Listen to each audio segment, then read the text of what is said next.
The parties at the Tuñón's house always ended unquestionably late, and since the hosts enjoyed costume parties in particular, it was not unusual to see chinas poblanas with their folkloric skirts and ribbons in their hair arrive in the company of a harlequin or a cowboy.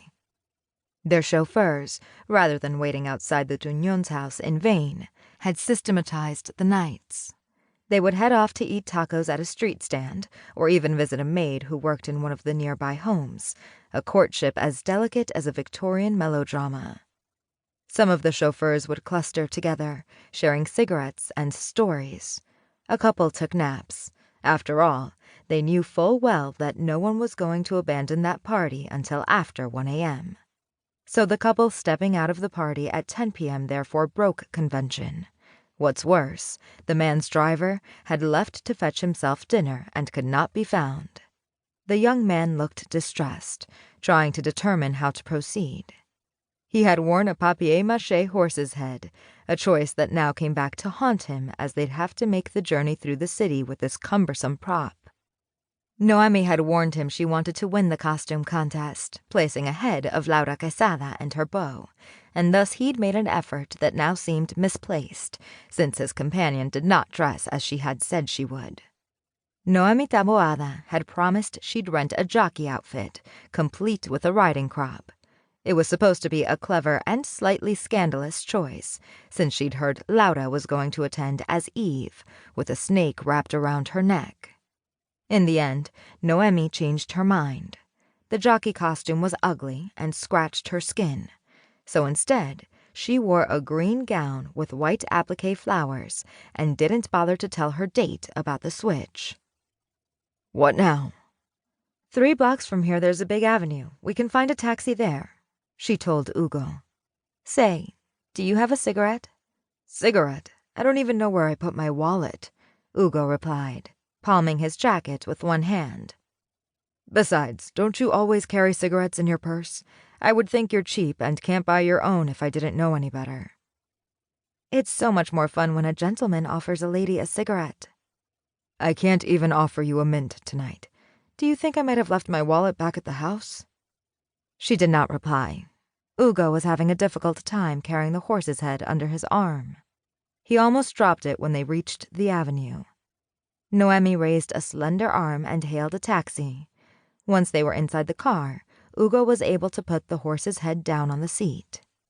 "You could have told me I didn't have to bring this thing after all," he muttered, noticing the smile on the driver's face and assuming he was having fun at his expense. "You look adorable when you're irritated," she replied, opening her handbag and finding her cigarettes. Ugo also looked like a younger Pedro Infante, which was a great deal of his appeal. As for the rest, personality, social status, and intelligence, Noemi had not paused to think too much about all of that. When she wanted something, she simply wanted it, and lately she had wanted Ugo. Though now that his attention had been procured, she was likely to dismiss him. When they arrived at her house, Ugo reached out to her, grasping her hand. "Give me a kiss goodnight."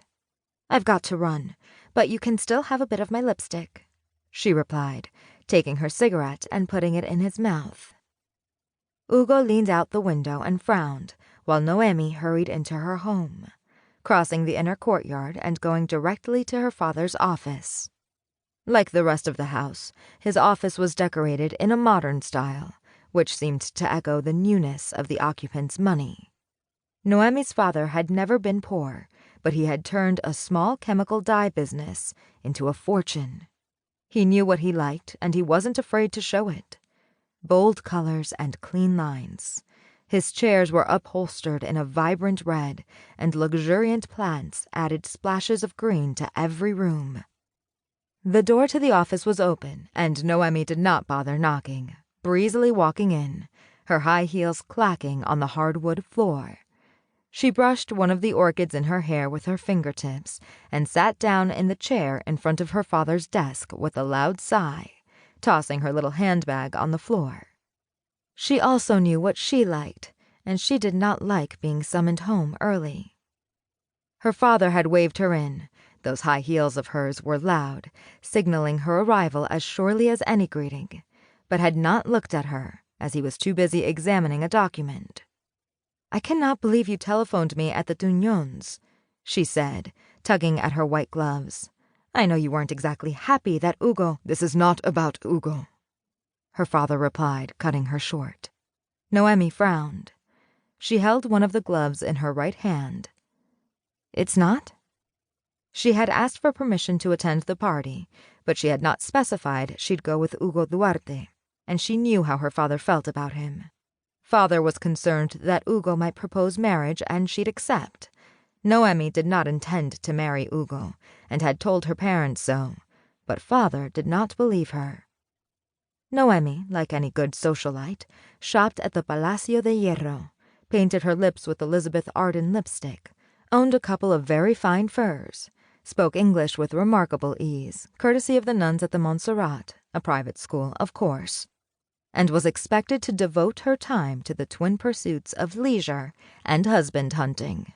Therefore, to her father, any pleasant activity must also involve the acquisition of a spouse. That is, she should never have fun for the sake of having fun, but only as a way to obtain a husband, which would have been fine and well if father had actually liked Ugo. But Ugo was a mere junior architect, and Noemi was expected to aspire higher. "No, although we'll have to talk about that later," he said, leaving Noemi confused. She had been slow dancing when a servant had tapped her on the shoulder and asked if she'd take a call from Mr. Taboada in the studio, disrupting her entire evening. She had assumed father had found out she was out with Ugo and meant to rip him from her arms and deliver an admonishment. If that was not his intent, then what was all the fuss about?